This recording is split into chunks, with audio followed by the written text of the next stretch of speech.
रास्ते में पेड़ों की छाव थी और चिड़िया की सहल पहल।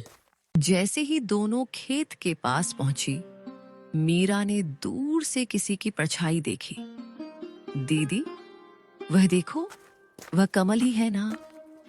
कमल उनके सामने खड़ा हो गया, आंखों में गुस्सा, चेहरे पर घमंड। वो वहीं दोनों बहनों का रास्ता रोककर उनसे बात करने लगा। बहुत घमंड आ गया है तुम दोनों में। पहले जब हम साथ में रहते थे, तब तुम दोनों बहुत मासूम बनने का नाटक कर रहे थे और तो और जुबान भी नहीं खोलते थे। लेकिन अब जैसे गांव की मालकिन बन गई हो तुम लोग। कमल भैया, हमने किसी से कुछ छीना नहीं है, बस जो हमारा हक था वही लिया है। हम आज भी किसी से बैर नहीं रखते और ना ही पहले किसी से मेहरबानी ली थे। तुम लोगों को लगता है कि इतनी आसानी से सब कुछ ले लोगी। ये सब मेरे बाबा की जमीन है। पहले तो प्यार से हमारे साथ रहने को बोल रहे थे तुम लोगों से, लेकिन अब देखना, एक एक चीज छीन लूंगा तुमसे। तुम दोनों को ऐसा सबक सिखाऊंगा कि जिंदगी भर याद रहेगा।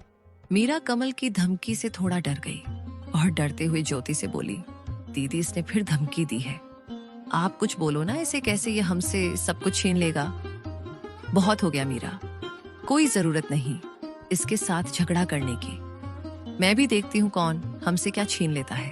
और हाँ कमल, तुम यहाँ से चले जाओ, नहीं तो हम पंचायत में जाकर बोल देंगे कि तुम हमें अकेले देख धमकी दे रहे हो। हाँ, जा रहा हूं।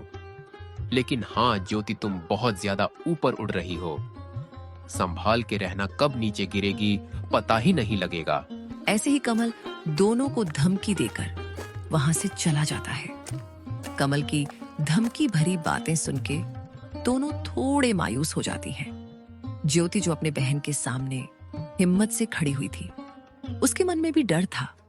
वो मन ही मन कमल की बातों को लेकर बहुत चिंतित थी। कुछ समय के बाद दोनों बहनें घर लौटे।